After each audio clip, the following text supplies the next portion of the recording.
네, 안녕하세요. 7월 29일 화요일 짱목과 말씀 수다의 시간입니다. 오늘 주시는 말씀은 민수기 13장 1절부터 24절의 내용의 말씀입니다. 하나님 말씀을 보시겠습니다. 민수기 13장. 여호와께서 모세에게 말씀하여 이르시되 사람을 보내어 내가 이스라엘 자손에게 주는 가나안 땅을 정탐하게 하되 그들의 조상의 가문 각 지파 중에서 지휘관 자 한 사람씩 보내라. 모세가 여호와의 명령을 따라 바란 광야에서 그들을 보냈으니 그들은 다 이스라엘 자손에 수령된 사람이라. 그들의 이름은 이러하니라. 르우벤 지파에서는 삭굴의 아들 삼무하여, 시므온 지파에서는 호리의 아들 사밧이요, 유다 지파에서는 여분네의 아들 갈렙이요, 이사갈 지파에서는 요셉의 아들 이갈이요, 에브라임 지파에서는 눈의 아들 호세하여, 베냐민 지파에서는 나부의 아들 발디요, 스불론 지파에서는 소디의 아들 갓디엘이요, 요셉 지파 곧 므낫세 지파에서는 수시의 아들 갓디요, 단 지파에서는 그말리의 아들 암미엘이요, 아셀 지파에서는 미가엘의 아들 스두리요, 납달리 지파에서는 옵시의 아들 나비요, 갓 지파에서는 마기 아들 구우엘이니 이는 모세가 땅을 정탐하러 보낸 자들의 이름이라. 모세가 눈의 아들 호세아를 여호수아라 불렀더라.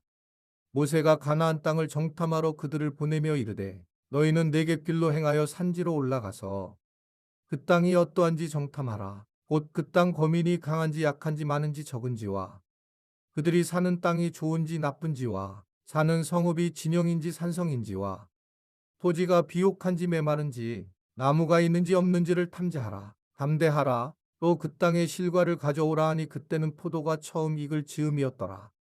이에 그들이 올라가서 땅을 정탐하되 신광야에서부터 하맛 어기 르홉에 이르렀고 또 네겝으로 올라가서 헤브론에 이르렀으니 헤브론은 애굽 소안보다 7년 전에 세운 곳이라. 그곳에 아낙 자손 아이만과 세세와 달메가 있었더라. 또 에스골 골짜기에 이르러 거기서 포도송이가 달린 가지를 베어 둘이 막대기에 꿰어 매고 또 석류와 무화과를 따니라.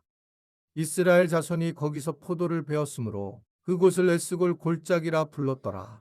네, 이제 하나님은 모세에게 정탐꾼을 세워서 가나안 땅을 살펴보라고 이제 그렇게 얘기하시죠.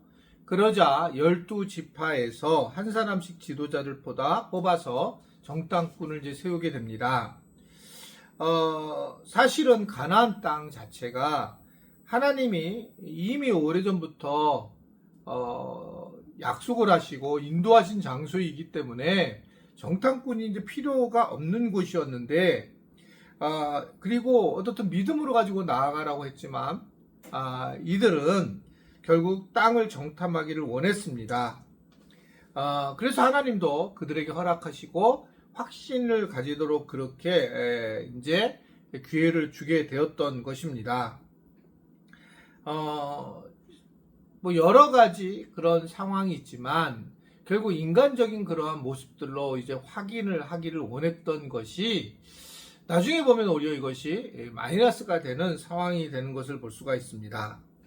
우리가 잘 알다시피 12명이 정탐꾼을 이제 이들이 탐지를 했고 그들이 이제 결국은 그곳에서 땅과 거민과 그리고 성읍 토지 실과를 살펴보았는데 당시 이제 그 시기가 이 포도가 열리는 그런 상황이었는데 에스골 골짜기에서 포도와 석류, 무화과를 이제 딸 수 있었고 굉장히 비옥한 땅이었다라는 것을 보게 되고 정탐꾼들은 이 포도성이를 두 사람이 들 정도로 아주 굉장한 그러한 풍요로운 땅이었다라고 하는 것을 이제 이야기를 하고 있는 걸 볼 수가 있습니다. 결국 하나님이 안내하시는 곳은 이 정말 적과꿀이 흐르는 엄청난 땅이었는데 결국 이들이 이제 확신을 하고 그곳에 가서 더 명확하게 이제 삶을 살기 위해서 인도함을 받게 되는 그러한 것을 확인하기 위해서 결국 정탐꾼을 이제 보내서 실제적인 그런 모습을 보이게 되는 것을 볼 수가 있습니다. 우리가 믿음이라고 하는 것은 사실 보지 않는 것들을 믿는 것인데요. 그런데 이제 우리가 믿음이 그냥 그렇다고 해서 전혀 아예 안 보이는 걸 믿는 게 아니라 하나님께서 우리에게 말씀하신 것을 믿는 거죠. 그래서 그 말씀하시는 것을 따라서 우리는 신뢰를 하고 따라가는 것이 이제 믿음이다 라고 하는 것을 생각을 하게 된다는 겁니다. 여러분 어떻게 생각하세요? 우리는 천국을 가잖아요. 근데 이제 천국을 간다, 가나안에 간다, 이제 같은 뜻이잖아요. 근데 이제 천국을 가고 가나안을 가건 간에 우리가 이제 천국을 갈지 안 갈지 우리가 혹시 이제 정탐꾼을 보낸다 라고 이야기했을 때에 과연 이게 이제 바른 건가 라는 생각을 하게 되는 거예요. 사실 하나님께서 이 천국이 정말 아름다운 곳이다 라고 얘기를 하시고, 천국은 어떻든 간에 하나님과 함께하는 그런 복된 곳이라고 얘기를 하기 때문에 우리가 천국이 좋다 이렇게 생각하고 있는 거죠. 천국을 이제 가려면 우리가 실질적으로 그것에 다녀오는 것이 아니라 우리가 믿음으로 가지고 이제 천국에 간다는 확신을 가지고 우리가 천국에 대한 준비를 하게 되는 것들을 이제 볼 수가 있습니다. 교회에서 이제 한 2번 정도 했던 것 같은데, 우리가 천국 준비 학교를 했어요. 장로님들을 했고, 또 이제 우리 몇 분에 있는 집사님, 권사님들하고 했는데, 제가 이제 그걸 진행을 하지 못한 이유는 아직도 여전히 그 죽음에 대한 부분을 사실인데, 죽음에 대해서 인지를 하지 않는다는 거예요. 죽는다라는 것을 생각해 보지 않으려고 하는 겁니다. 그러다 보니까 이게 벌써 제가 이렇게 느끼는 게 건전한 것으로 이 프로그램을 진행하는 그런 모습이 아니라는 걸 알게 됐습니다. 그러니까 젊은 사람들이 도리어 저는 어떻게 천국을 준비해서 가야 될까? 우리 가보지는 못하지만 어떻게 하는 걸까라고 할 때 가장 중요한 것은 이 땅에서 천국의 삶을 사는 사람이 죽음에서도 천국의 삶을 살아가는 건데, 그것을 우리가 이 땅에서 잘 믿음 생활하는 것을 훈련을 하는 것이 중요하구나라는 것을 이제 알리고 싶은 거고, 또 하나는 정말 죽는다. 그 죽음이 왔을 때에 담대해야지 이런 식으로 정탐꾼을 보내듯 막상 가나안 땅에 들어왔을 때에 그 죽음에 대해서 두려워하고 죽음을 받아들이지 못하는 것은 오히려 죽음을 이제 되게 준비하는 과정에서 가장 위험한 거다라고 저는 생각을 하게 됩니다.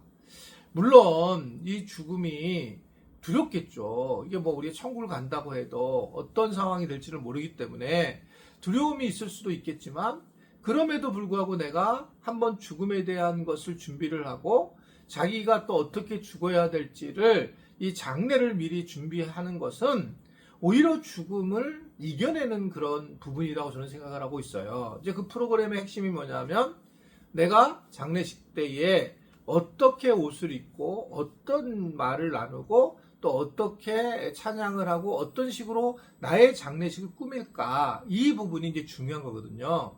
그러니까 내가 장례 예배를 미리 꾸며서 이렇게 나는 장례 예배를 했으면 좋겠다 라고 할 때에 우리는 이걸 준비한 상태에서 하나님 나라에 들어가는 은혜를 누릴 수 있지만, 갑작스럽게 이제 죽음이 오게 되면 막 정신이 없어서 이 죽지 않으려고 하는 마음으로 인해서 지금까지 믿었던 믿음도 다 잃어버리게 되고, 결국은 우리가 의심하는 상황까지 잘못하면 갈 수 있기 때문에 저는 죽음 준비 교실이 꼭 필요한 사람이라고 생각해요.